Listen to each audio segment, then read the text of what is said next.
welcome to the Plus One with Minxie podcast. Today, guys, I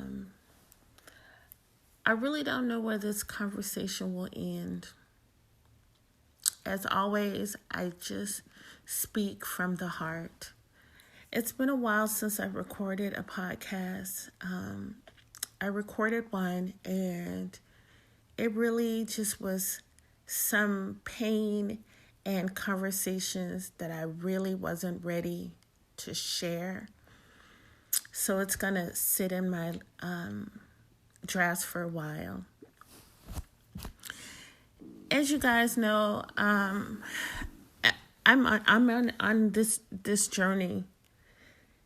It's either a journey of healing or it's a journey of surrender. Take that how you will, take that how you might.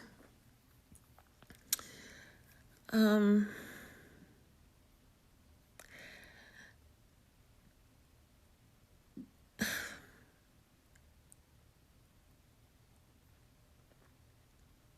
really don't. It's like I start to talk and then I get overwhelmed with emotions, trauma,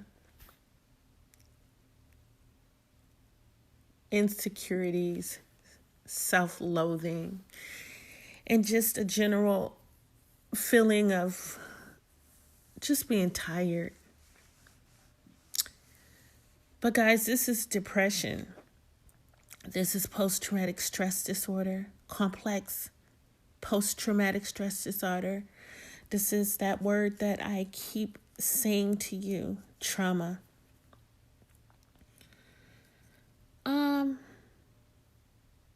Eventually I want to have a conversation about my last relationship,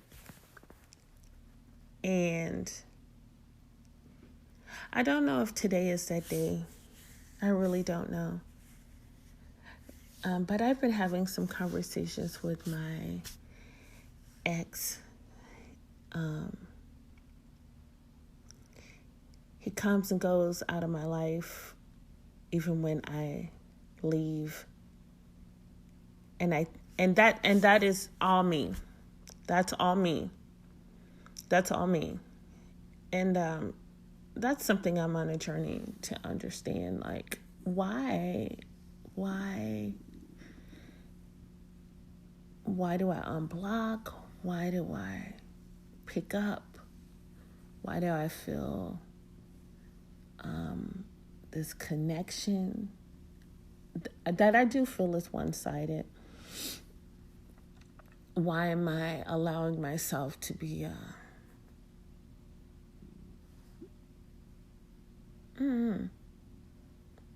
Again, it's not a conversation I'm ready to have, but I did want to preface that when you're already in a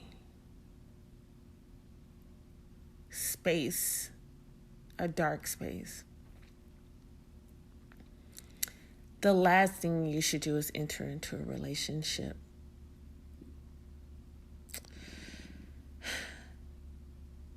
There are people who are going to prey on you at your weakest. There are people who are going to gravitate towards you, especially if you're an empath. If you're an empath, you already know what you're going to attract. You're going to attract people who need love and nurturing. You're going to attract broken souls. You're going to attract addicts. You're going to attract abusers. You're going to attract people who are not loved properly in the first 18 months of their lives by their mothers, aka narcissists. That is one of the common ties through many narcissists. Probably the only clinical tie is lack of nurturing in early infancy. So that's all I'm going to say on that. I'm going to say on that is just to preface today's podcast. And I don't even know if I'm going to post this. This might end up being deleted too. I don't want to ever come on and feel forced, like, oh, I haven't done a podcast in a while. This is a journey with different roads, But I really want to have, an open dialogue into how some of us think and try to work our way out of these situations of depression. Some days I wake up and I'm able to just get through my day. And some days I can't even get out of the bed, I make sure that my children are taken care of.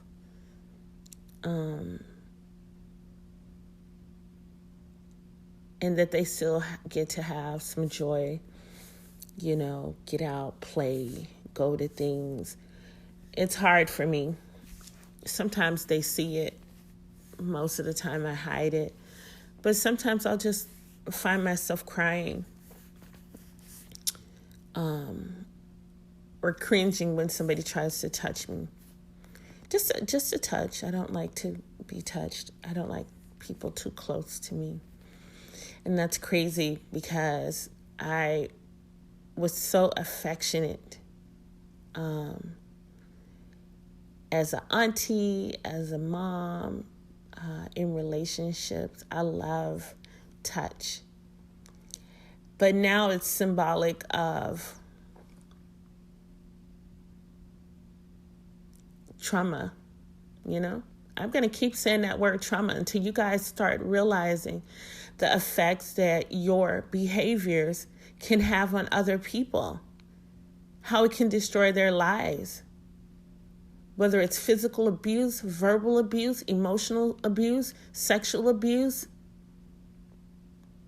whether it's neglect, abandonment, whether it's not caring for someone in the way that they care for you and only benefiting, never giving.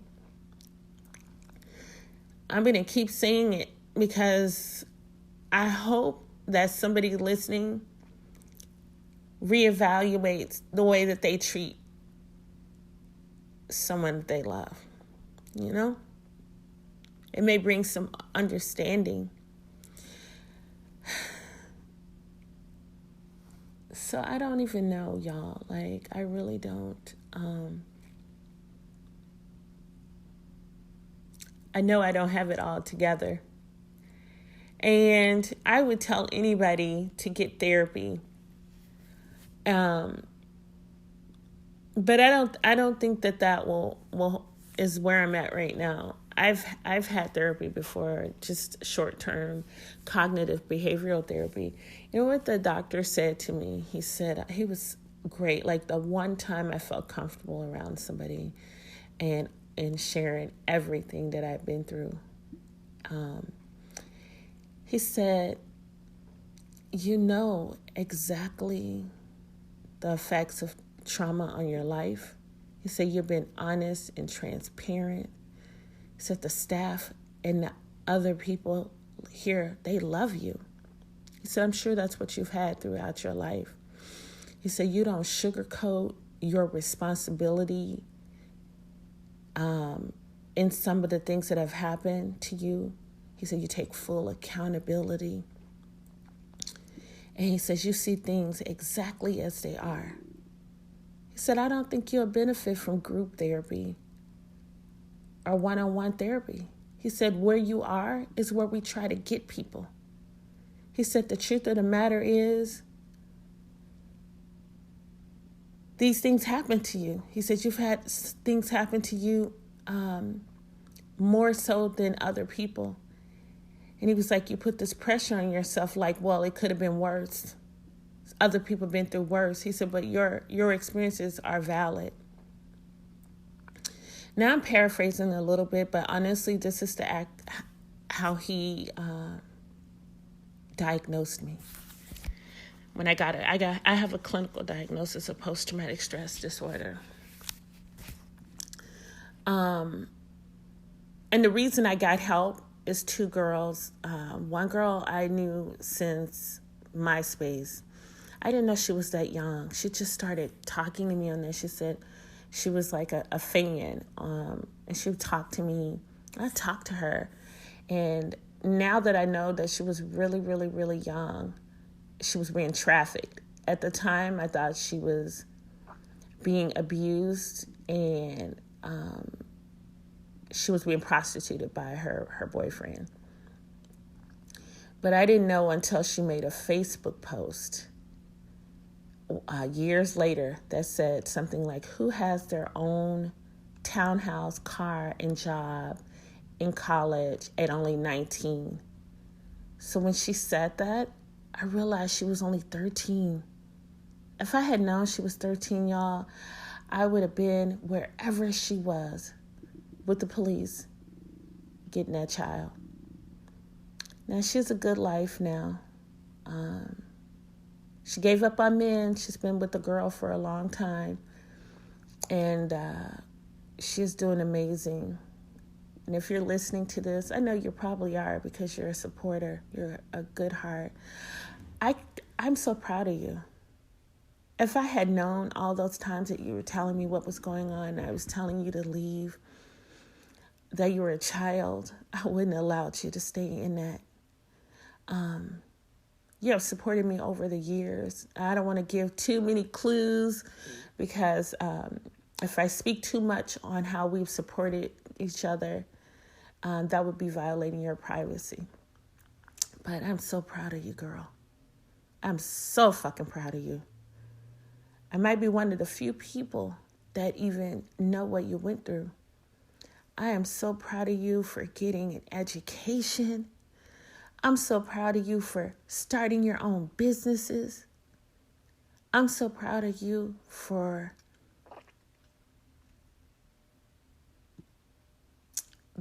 surviving. And she talked to me about getting her therapy for her trauma. And it was another girl. I don't talk to her much now. I think she kind of attached and started to mimic me a lot, you know. It made me uncomfortable. I'm sure it was all from a beautiful place of admiration. But I think maybe I was uncomfortable being put on a pedestal. I did something, then she started to do it. I ate a certain way, she became a vegetarian. I moved to the West Coast, she moved to the West Coast. But she had attempted to kill herself after having her second child. And she had told me about that story and where she had gone to get help. And so when I found myself in a dark space, I thought of those two. And I went to get help. Now I wasn't allowed to get the help that for how long I needed it, because that's the family and the people I was surrounded with. They didn't allow me to have that peace. But for a few days, a few beautiful days, I got to talk. I got peace and quiet. And I'll tell you guys, I went to a place called Research Medical Center. They're psychiatric. I went there voluntarily. And Research is a hospital as their psychiatric, for me, was an amazing experience. When I got there, they were crowded in the adult side. So they put me in with the seniors. And I was pregnant. It was pregnancy after a loss. So I was still mourning that loss because nobody allowed me to, while also trying to carry a high-risk pregnancy. So a lot of that contributed to where I was mentally and emotionally. It's a lot on the body. It's a lot on your mind too. And so I was pregnant, and they put me in with the seniors. A lot of the seniors in the getting therapy and things, in-house therapy, there's nothing wrong with them. But I will tell you this, a lot of them had outlived their husbands and wives and their children. There were people there in their 80s, 90s. They just needed somebody. So you guys reach out to your senior community in your neighborhoods, volunteer at some of the nursing homes and senior communities if you're a good soul, because some of them are just lonely. When I got there, I was a baby to them. They were so loving. It was like being with a whole bunch of grandmas and grandpas. They were like getting me blankets, snacks, giving me hugs, asking me, about my life. It was so much love and nurturing in that room. And I needed that. Like, I needed it. I needed it. So if it wasn't for those two women sharing their lives, I wouldn't be alive right now, y'all. And it's a little more to that even. And I think I'll save that for a discussion on how miracles and how God intervenes into certain situations. So back to the doctor that was there, the psychiatrist that was there, was amazing. I can't remember his name without looking it up, but he was sitting there telling me, he said, I don't think you'll benefit from this. He said, we try to get people to this point of understanding cause and effect and everything. He said, you already know it.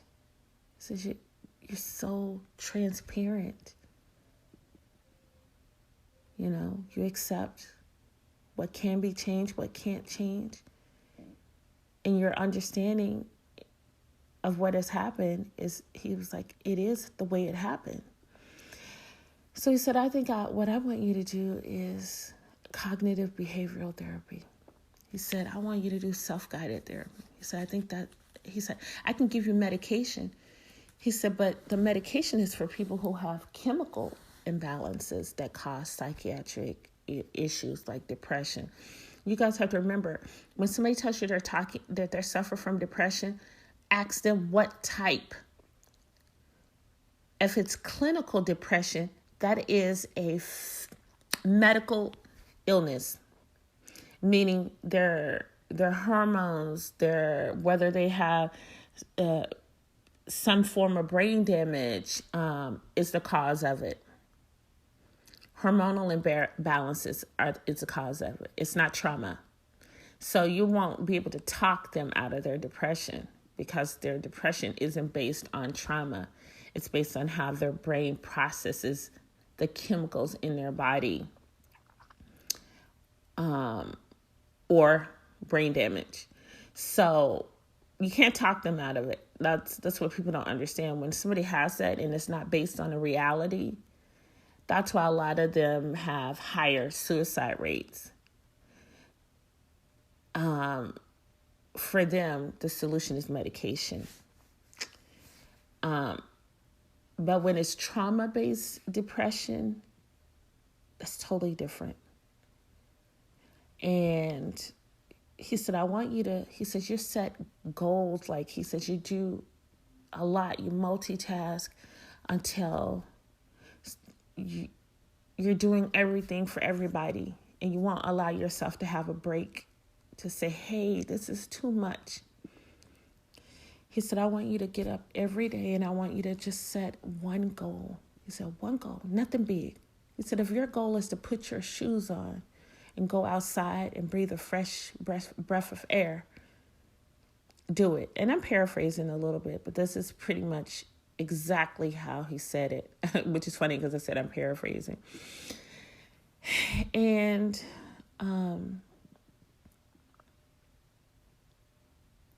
that's where I'm kind of at now. Yesterday, I fixed my bed. That was a big deal for me. One day, I cleaned my bathroom. Now, guys, listen, I'm not a hoarder by any means. So if you would see what, to me, is not clean, to most people would be like, what? I don't have OCD either, but I do find comfort in things being clean, repaired, organized. So if you have a room and your style is boho and it's got things here and there, that wouldn't bother me because that's the intentional look of the room. But if somebody knocked over a chair, that would bother me, or waste food on the ground, I would clean it. So it's not like I don't, some people say that. I was like, no, I don't have OCD. I don't mind if people are in the house, children are playing, and they have toys everywhere. I don't care about that. But the way my brain works is when they're done playing, I want the things put back in the toy bin.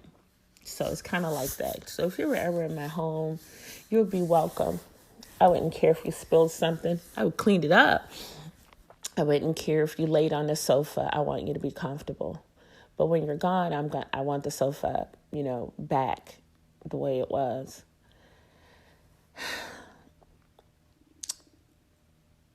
So now mentally I'm in a place where I think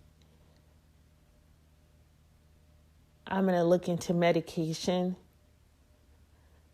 because I don't want to.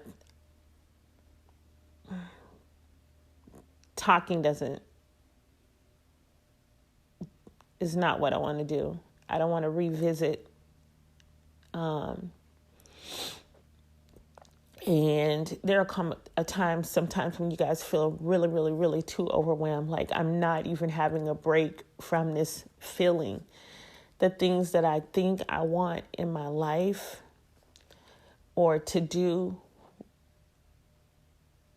when I'm doing it or when I'm interacting with those people, I'm unhappy still.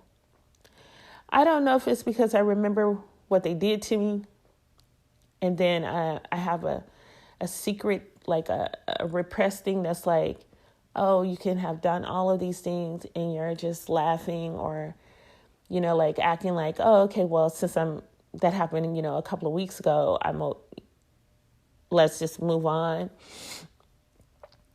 And then my response to those situations is to make the other person comfortable. And then my next response is weeks, months later to go, you don't even care that you hurt me or you used me or the situation happened. I think I'm bothered by other people's lack of accountability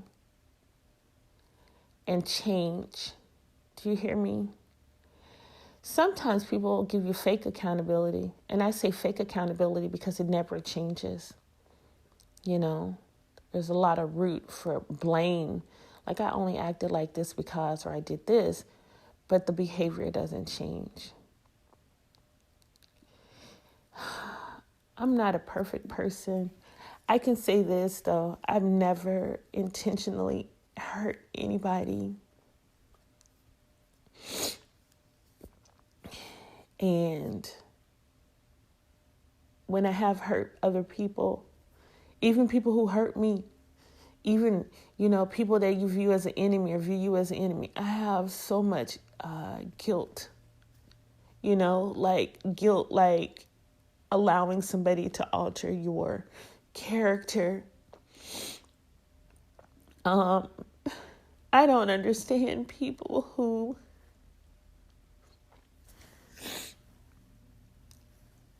have no guilt. Now I'm going to tell you how you feel guilty. It's because the behavior changes. It changes you to a better person, and you change what you've done to hurt other people.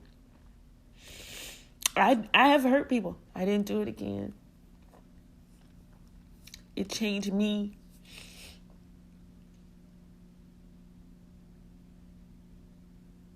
I'm on a journey. It is lonely, but I can't have people around me that are only takers. I don't like drama. I can't have people around me who only want to talk to me when they have drama, boyfriend problem, kid problems. You can talk to me when you're going through something, but I want us to be going through it. I don't want us to be stopped. Right now, what you guys are listening to me do is go through it. At the end of this, you will either hear me and experience with me finding healing, or you will experience me surrendering. Either way, I hope it changes you for the better, because that will give all of this some purpose for me. I don't mind. I will pick up if you call and you going through something. Text me first. Say, hey, I'm going through something, because I'm not always available. But I want us again to be going through it, not being stopped by it. I don't want to always hear the same repetitive things. I had a lot of friends like that. And I realized those are toxic friendships too. Like, girl, can we take a break? Can we talk about some cute shoes you bought? Can we talk about what you heard at church? How are the kids doing? You know? I don't want to always hear about your same situation with your boyfriend or your baby daddy if you're not looking to get through it. Because if you're not looking to get through it, you're going to keep me there with you in that mess. I've been kept in somebody's mess before. And when they got through it,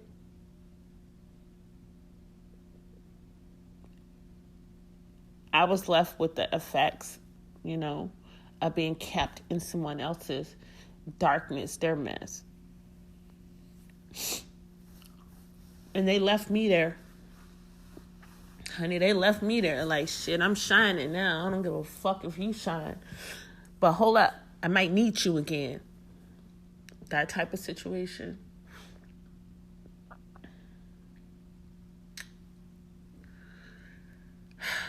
You guys, every day is not roses, This person, for those of you who are listening who don't know me, know of me. The people who know of me would never. They would be like, she's always positive. And they say it like in a way that doesn't even allow me not to be perfect. She's always positive. She's always together. Oh, she's beautiful. She's so smart. But when you put those labels on a human being, you don't allow them to be a human being, I really kind of got messed up this week hearing someone tell me how easy I can go out and get it, meaning financially. But it's not easy. It was a struggle. It was a sacrifice for me to be able to give to them. It wasn't easy. To them, it was easy. It wasn't easy. To me, it was a whole day's work. Doing a side hustle I don't even want to do. And the physical strains on my body, Physical strains on my body. I have a lot going on physically that I haven't even disclosed.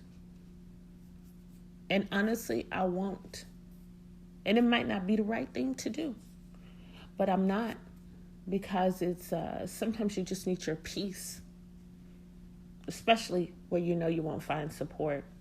Sometimes your peace and your privacy is higher than the support you would get telling your business. Think about that. It shouldn't be that way, but it is. I'm in a place in life I treasure, I seek, I desire peace above anything. A few years ago, or maybe in my youth, I desired love, family, friends.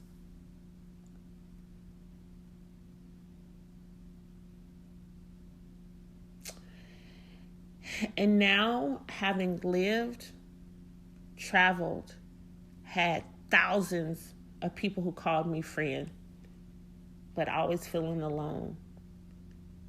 I never looked for love, and honestly, I think that might be what we should do. People say you can't look for love. Yeah, you can. I believe that that's what I should have done. I should have looked for people who were loving to other people. I should have looked for what I desired in a man, in my friendships, even in a family. Family ain't just only people who are your blood. There were people in my life that I didn't put up on the level with my family that I should have. They treated me better than my family. They should have been the ones that I was sending Christmas presents to. They should have been the ones whose birthdays I was remembering.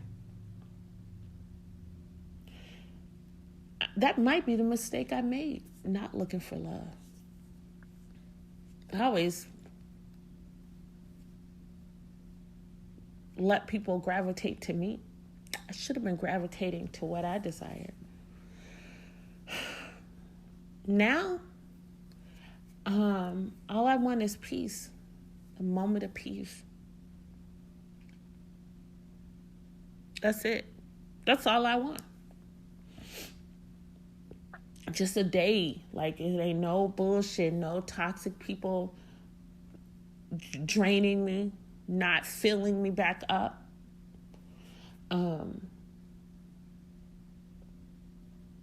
No outside chaos. Sometimes I used to feel like I was cursed. Like at some point, if somebody said that to me one day. I was talking to somebody, just a stranger, and I was telling them about something. I don't know how the conversation happened to where I was telling them what had happened that day. And I was like, they were like, damn, it's like you cursed. And then I was like, that stuck in my head for a long time. Like, fuck, from day one, like fresh out the womb, my life been crazy. And there's a lot of people have crazy lives. Most of us have. You know, see, I'm doing that again. Like, I don't even validate my own experience. I devalue it because I feel guilty because some people have had it worse. But listen to me, your experience is still valid. I had a friend say, she made a video saying she don't think anybody understand what it's like to have three babies, triplets. She said people have single children, or even if they have multiple, it's not the same. And I took issues with that because I felt like she devalued other people's experience, because it is the same. It's the same. Motherhood is the same.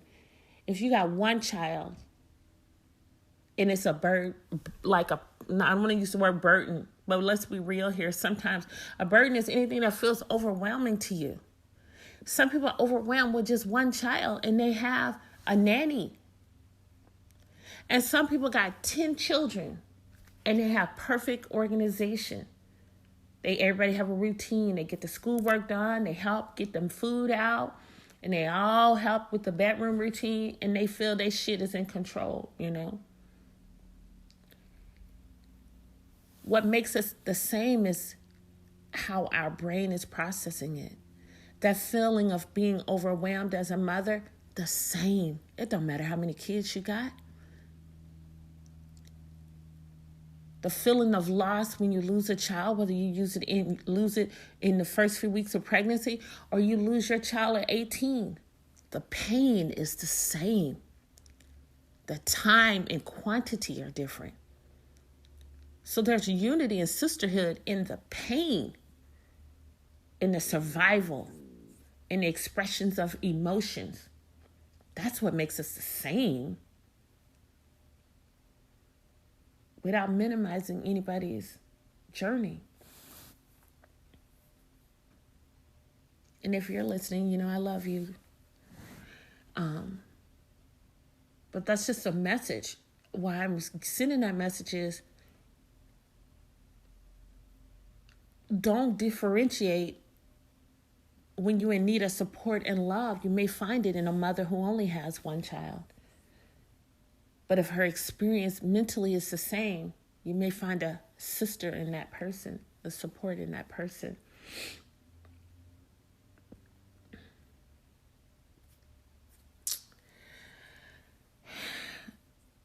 You guys,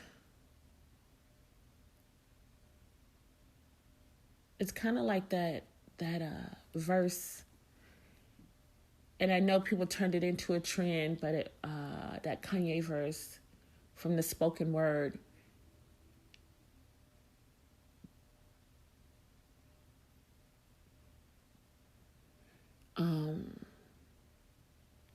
It won't always be night.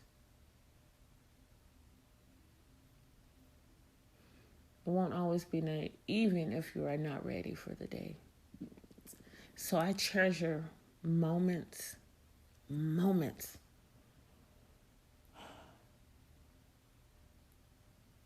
Even these 36 minutes that I've had to verbalize all of the chaos in my mind and my body and soul, and to shed the tears.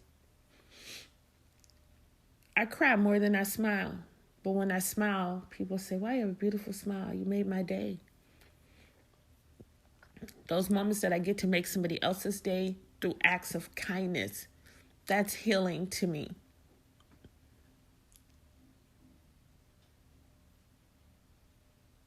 The moments when I have just a few minutes to myself, like right now, that's healing to me. When I can talk to the Most High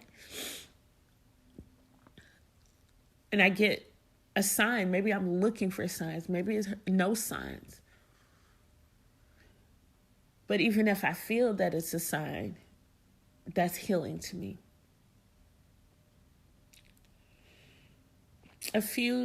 Maybe like a week or two ago, I was in a horrible spot. And I had prayed for all these, like, not all these things, but I was in prayer and I was asking these things that I didn't, I wasn't expecting a verbal answer. But this lady I'd met only once. I met her once, like 10 years ago. She called me on Facebook. She never called me. She's always supportive. Like, I post a picture. She'll say, I look beautiful. I post a message. She'll say, I'm praying for you, or encouraging, I'm so proud of you. I met her one time. I was in a toxic relationship then. A bad relationship. If you would ask him, it was the best relationship of his life. In fact, he just told me that a few months ago. And he has a whole wife and 2 children. But for me, it was horrible. And we went to a cookout. And the person having the cookout, that was their aunt. And she said something about the very first day I met you. She said, I just knew I'm supposed to be in your life. She said, you felt like a niece, a daughter to me. She said, I don't know why. She said, but I just know I was supposed to be in your life. And she called me on the phone. And the first thing she said to me was, I'm so proud of you. She said, I'm so proud of you. I don't even know why I picked up. It's Facebook, She said, I'm so proud of you. And I realized how much I needed somebody to just be proud of me. And one of the next things she said was, I am praying for you. I'm praying for you right now. Like, I am praying for you. And she spoke so many words over me, over my value. She was like, so powerful and so needed. And it was everything I had prayed for to hear, like, I see you. God love you.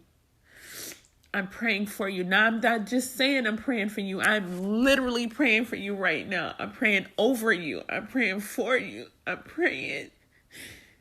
I'm celebrating you being here. You know, like you got value here. And then she said, and I swear, y'all, she said this, and I asked God this. I said to God, like, y'all, I'm not Christian. I don't go to church anymore. I don't read the Bible, but my faith has never wavered. I have practiced Islam. I have practiced Christianity. I've been Pentecostal, everything in search of God. And to be honest with you guys, this being destroyed, feeling my soul, my spirit, my body destroyed, my health destroyed, it actually has increased my faith. It brought me closer to God. So in that aspect, it's been worth it. I grew up in the church. Not because my mom grew, had me in church all the time. Even as a child, I was find my friends who were Pentecostal so I could go to church with them every day. I was always going to some type of church or service. Even as a child, I started looking for God, like as a child, because I saw that it is really my goal. Some people's goal was education or money or popularity. In my head, my goal was just to be accepted and loved in a way that wasn't going to hurt or cost me anything. And as a child, I knew that was having faith is something higher than me and outside of me, So this lady was just like,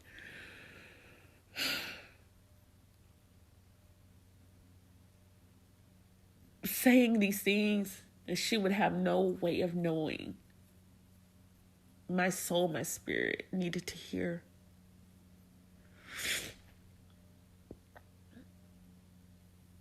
Sometimes you don't know the power of words,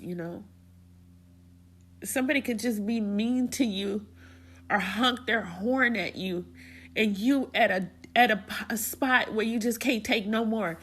Every week somebody shoots somebody on the road.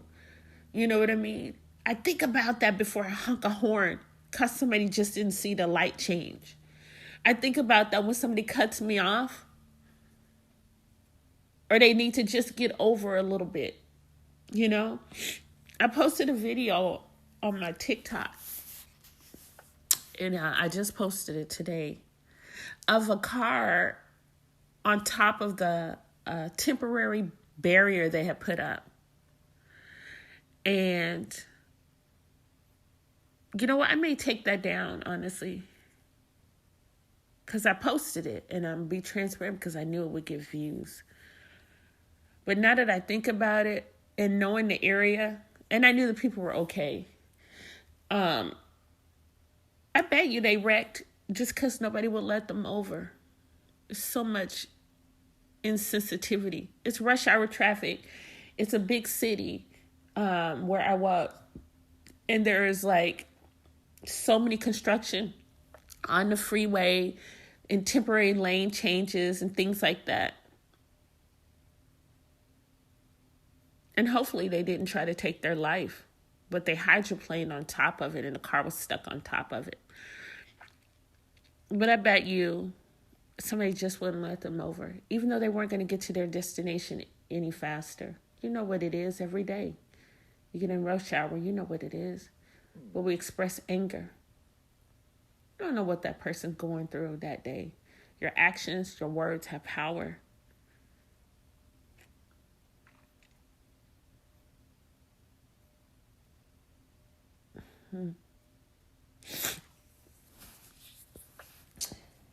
Your inaction has power. Does that make sense, guys? If somebody's there for you and they come to you and they say they need you, but you're not there for them, your inaction has power. It can devalue them as a human being. Something as simple as saying, to somebody who picks up every time you call saying, hey, I'm going to call, and you don't, or they call and you never pick up when they call. You can devalue them. You don't know where their head is that day. It'll have long-term effects.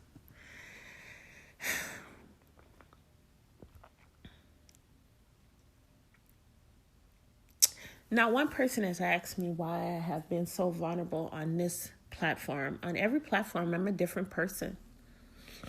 On TikTok, I'm a little bit of everything. On Facebook now I get paid to be on Facebook. This is a invite only. I don't know why I got blessed to get invited into it, but it monetizes our personal profile page. I think that's going to change the game. And they're being very generous, guys. They're being very, very generous with how much they're paying us to be on there. No other platform has been this generous without you having to do stuff like get fans or, get coins and stuff like that. Or this is what they're doing. Honestly, this is amazing. It will change my life. So you guys, if you're listening, please follow me on Facebook, Lisa LaFleur. Please watch my reels. Please like my post if you like it. If you don't like it, put a mean face. React to it. Let me know in the comments. So on Facebook, it has varied. I'm either who I am. I'm either in business mode or joy mode. And that's me too. On some platforms, I'm able to show my creativity, the things I work on with my hands, build, rebuild.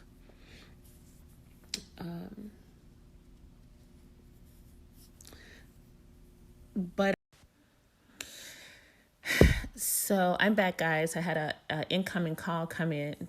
I'm going to have to get better about turning off notifications when I'm recording. But I like to record in the moment, and, it happens sometimes. I don't get a lot of calls. That's my choice. I will acknowledge that there are people who do want to get to know me. There are people who have offered me friendship, who want to do things with me. I'm not going to, pretend that has not happened, but I am not in a space to be the type of friend that I want to be to anybody new. I don't have the trust or capacity. A new relationship when I still have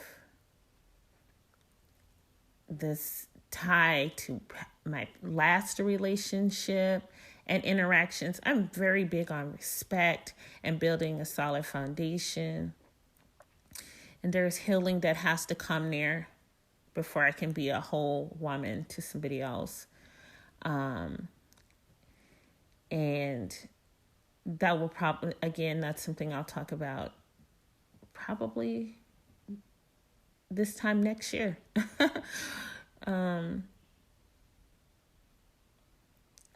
So again, I appreciate you guys who have supported the podcast. It is a grassroots effort. The likes, the views, the reviews, that's just you guys connecting to me and allowing me to have a safe space and a message and a journey, and interactions that are so powerful and healing. I don't think a day goes by after I post a podcast that somebody doesn't reach out and say they relate it, they understand, they experienced, they're glad that we spoke or I spoke on a subject. And that means the world to me. It actually means something to me. To have a platform and not have to be judged on appearance or keep up appearances. I appreciate you guys who listen to the complete podcast. I see the analytics. I know you're listening. I appreciate you guys. It's so validating as a human being, And And I think in the purest ways, I don't mean in things like popularity and things like that. If I walk by you guys who've never met me, you wouldn't even know who I was. My online appearance is different than my real life appearance. That's why a lot of people, I tell people, I said, being woke don't have an appearance. If you think woke has a certain look that has to be dreadlocks and no makeup, then you're probably still asleep. But that's not my business, you know? So sometimes my free spirit, my introvert, doesn't match what people perceive my appearance to be online. When I'm online, it's because I felt strong enough to go online. I felt strong enough to get up, to groom myself, to throw on some makeup to hide the dark circles under my eyes from sadness and endocrine disease, autoimmune disease. I felt strong enough to fix my hair myself because I'm still that poor kid in the projects who can't go get their hair done and has to learn how to do it herself, who wants to be on stage in pageants and traveling and has to look a certain way, but it ain't in the budget. So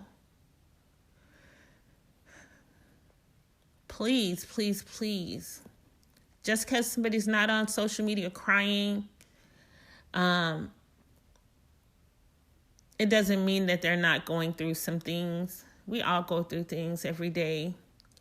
Your experiences are valid. Your emotions are valid.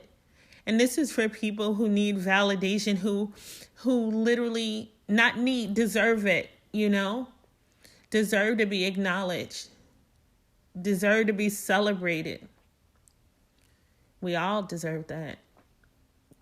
I'm happy you are here. I'm proud of you for the things you're accomplishing. I'm proud of you. If all you were able to do was get up and brush your teeth, I'm proud of you.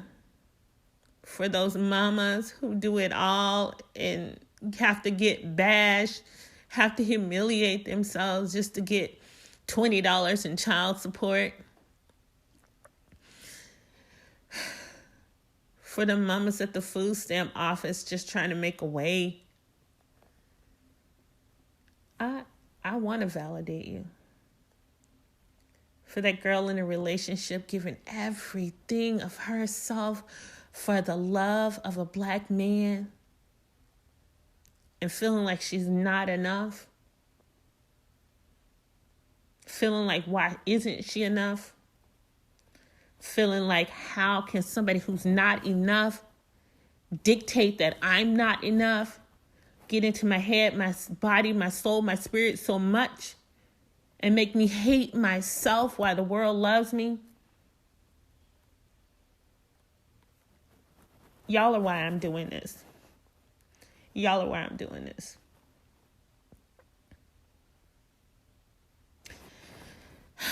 Well, I'm going to hop off of here, guys. I'm going to go have one cry. I'm going to paint on my face. I'm going to get on social media to hustle so my kids can keep this beautiful house. So the bills can be paid. And bring some joy to some people. I'm going to laugh, joke, maybe teach them a couple of things, maybe even learn from them. You guys have a good week, Have the best week you can have. Please find some joy. Take some joy for yourself. Give yourself a break. Let things go that you can't fix. And I'm talking to y'all. I'm talking to myself. Fix the things you can. Give thanks. Even if you feel like you don't have nothing to be thankful for, gratitude is healing. Like, I may not have this, I may not have that, But it's so many people who don't have nothing. And I'm not even just talking about physical things. It's people whose soul, they conscious is corrupt, like they empty, and they go out causing pain and grief. So if you got that, if you got gratitude, if you have a good heart, even when you shouldn't, from what you've been through, if you can laugh, you can bring joy, you can express true emotions, if your word means something,